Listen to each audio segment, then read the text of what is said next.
Are you looking for affordable office space in Marion?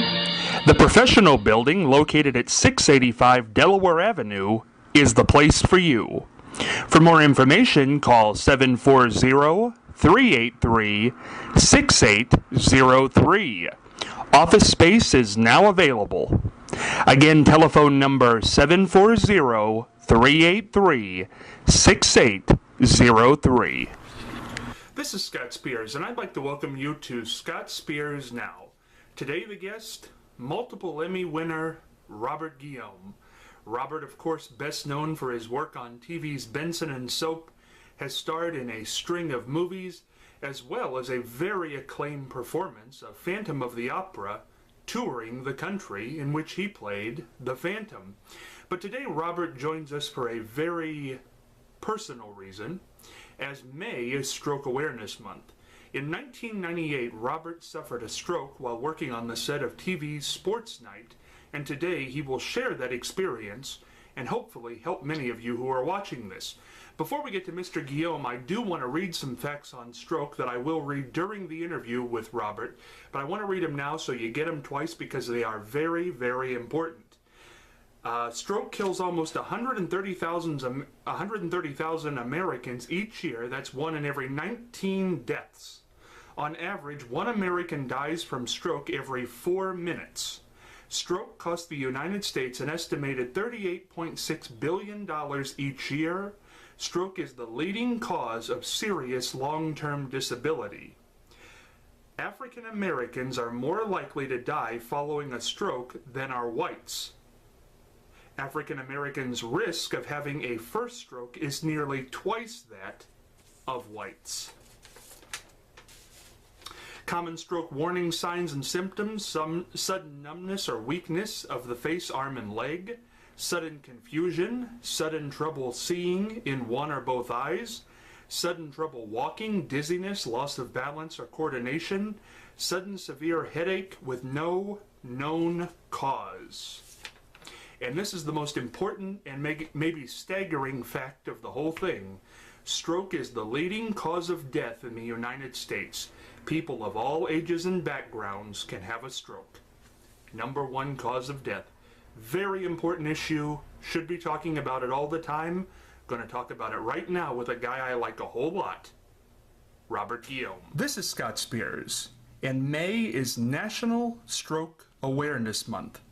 Joining us today is legendary Emmy Award-winning actor, star of TV's Benson and Soap, Robert Guillaume. In 1998, Robert suffered a stroke while working on the TV series Sports Night. Robert, so good to have you here. Thank you very much, Scott. Looking well.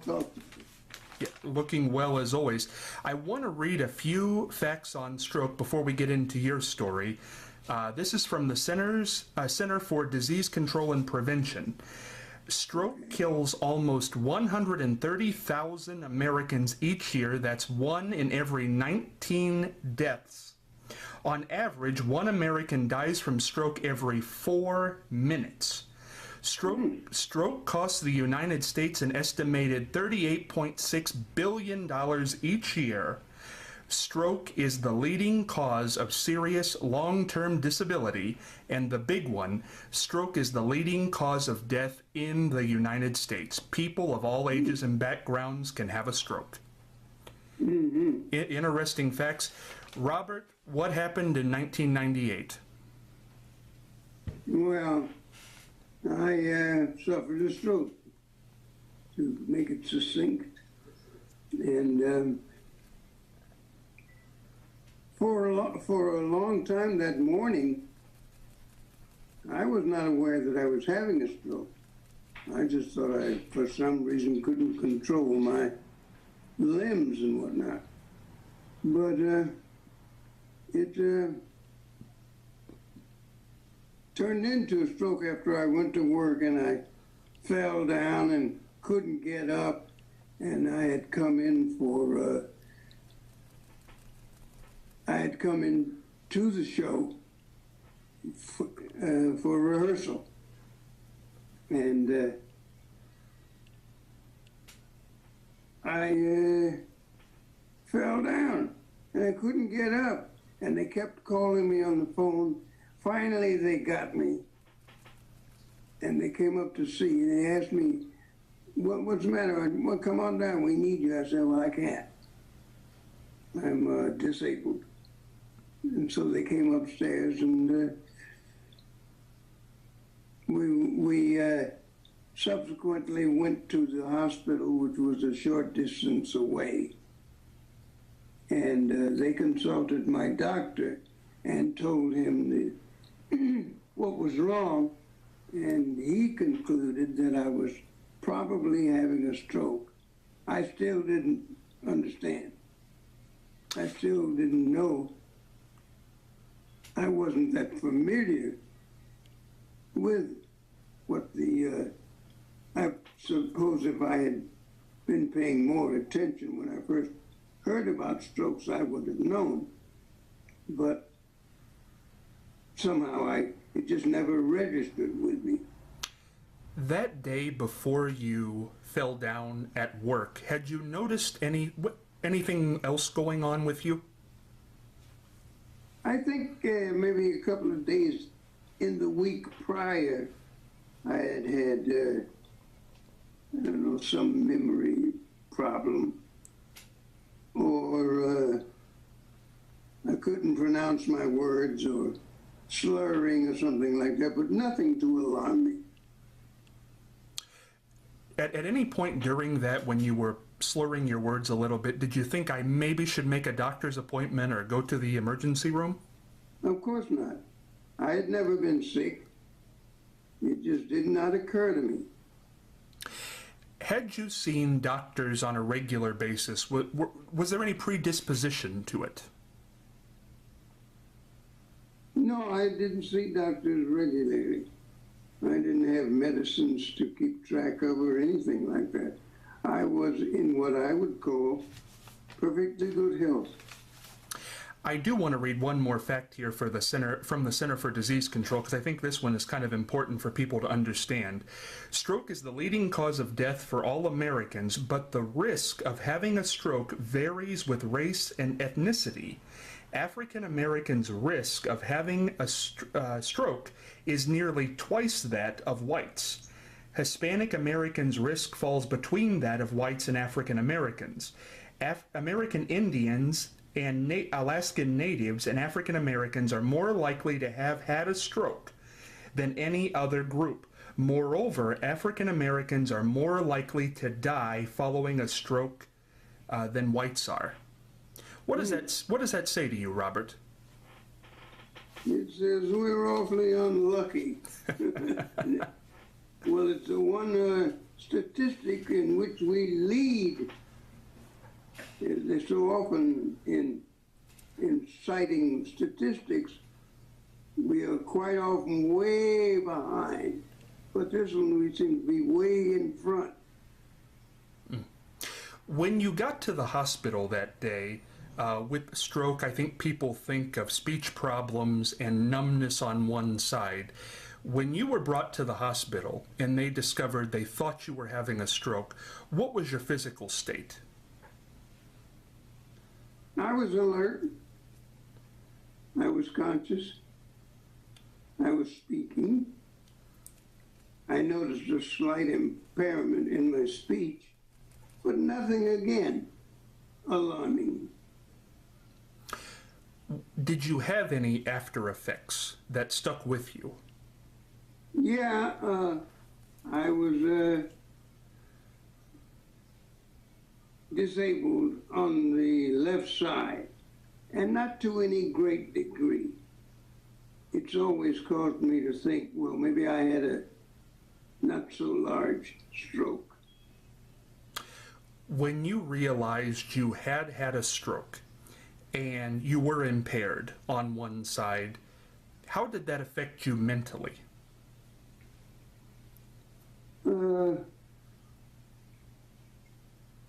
I was, I think, too involved in trying to get to the bottom of things, to be afraid of the future. if that's what you mean. I thought, gee, maybe if I go to the hospital, they will, give me something to stop this decline, because I could feel myself declining, that is, in energy. Were you able to stop that decline? Well, they brought me under control, brought my blood pressure down, and put me at ease, and we started doing some tests, an MRI and stuff like that. One thing I think that's very unique about your story, Mr. Guillaume, is that you were working on a sitcom at the time, Sports Night, and that's a pretty rigorous schedule. Yeah. And your speech and your gait had always been so important to you as an actor. When you went back, was there ever any thought to not going back to work? Well, I did give it some thought, because I wondered how much it would impact my job. And my job always meant everything to me, and especially this particular role, because it was a role that I really admired, and a writer that I really admired, Aaron Sorkin, and it was a cast that I felt very close to, and I was so disappointed at being incapacitated. And so when I began to think about, well, what's my future going to look like,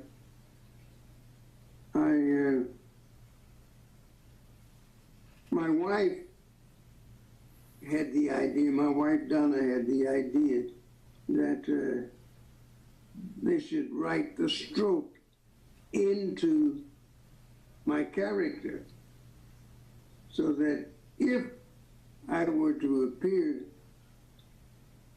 impaired by the audience, they would have known why, and we wouldn't have to hide it, and I wouldn't have to walk as though nothing had happened. Being that you weren't particularly thrilled, as nobody would be, with having a stroke, did you like the idea that your character was now going to have a stroke? I was relieved, I guess you'd say. I was relieved that we would not have to fake it. I would not have to pretend that I didn't have a stroke. As you've come back to work, you finished out the series Sports Night and have worked rather extensively ever since, and have done some great voiceover work with The Lion King. Has it ever, do you think, impacted you in getting a job? Oh, I'm sure it has, Scott. Although no one has ever said anything to me about it. Everything that I've auditioned for since then has taken into account that I had had a stroke. And I worked on the movie The Big Fish, and Tim Burton was very nice to me. I had a small role on there as a family doctor. And so, I mean, but I've led a kind of charmed life, if you will. It's been 15 years since you had the stroke, Robert. What were, if any, the long-term effects of it? Well, my left side is, I have reduced usage of my left arm, this one over here, and I walk with the help of a cane. And I guess I'm not aware of how it looks, but that's the extent of my injury. Robert, you were always a healthy man, for the first half of your life, more than half. How did it impact you mentally to have these impairments? I'm not sure. I'm not sure that I'm so average in that regard. I seldom acknowledge, except I have to move slower and more deliberately now. But from the beginning, I never felt really shortchanged or anything like that. I'm very, I guess, upbeat, you'd say. How do you stay upbeat? A lot of people, this depresses them. What's your advice to those people who are maybe just going through it? 15 years ago, what's your advice to them? I don't know. If you caught me earlier in my life, I'm sure I could come up with a lot of things in a rather glib manner about how one handles this sort of thing. But I'm less prone to do that now. I don't really know. I think the more positive you can be about yourself would be my number one admonition. I would say if you can afford to get some outside help, like a trainer, a physical trainer, and do regular exercises, maybe 2 or 3 times a week. That's what I would ask people to do, to feel better about themselves. Because a stroke, I believe, is like anything else that life throws at us. And it's as if life is throwing stuff at us to see how we react. That's a very, very smart way to put it. It's very interesting. The other side of that, Robert, is what did you do? We talked about the mental side. What did you do physically? Was there a diet change? Was there, did you exercise before? Did you start exercising after? I think I started exercising more after the stroke. I began to see the advantages of it. I felt better. I felt better about myself. The exercises, the repetitions seemed to help me. And I think more than anything, it has brought me through this thing without, as I said before, feeling sorry for myself. You know, Robert, it's so interesting because this is number one cause of death in the United States. I was unaware of that.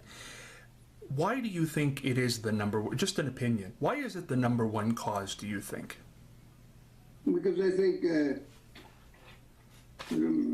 perhaps maybe it's that Americans, much like myself, they don't take some of these things seriously. We sort of walk around with the dreaded notion that perhaps we would have one, but as long as we didn't, let's go on as though nothing is happening. I don't know what it is. Well, I tell you, Robert, before I let you go here, I do want to say something personal, because I think just what you've done for 15 years since you had the stroke, being public about it, going back to work, working to this day, you have really set an example for people. Whether you believe it or not, you have set an example on life goes on after. And it's very nice. Well, thank you, Scott, for that. And before I do get on out of here, I do want to say, do you have any projects coming up? I know people love to see you anywhere they can. I'm doing a book. I'm doing a book with my brother-in-law, John, where he asks me a lot of questions about one thing and in my answer I range far afield. I guess I'm rather talkative, and it's not that affliction is not abating at any time. I just talk. Well, we're glad you keep on talking, and as I say, Robert, every time you come on the show, it really is a thrill for me. You're one of my favorite actors, and I'm so glad to see you're doing well and staying well and keeping active and keep on keeping on, as they say. Well, thank you very much, Scott. Thank you. The very... Call me again if you need me. Yes, the very brilliant, wonderful, and watch out for that book when it comes out by Robert Guillaume. I hope you enjoyed this episode of Scott Spears Now, and it truly could be an episode that saves your life. I am forever indebted to Robert Guillaume for sharing his tale, a very poignant one, but proof that you can go on after a stroke. 15 years later, he's still with us, still working, still as great as ever, mind as sharp as ever. I hope you enjoyed the program. Until next time, this is Scott Spears, headed for the dugout.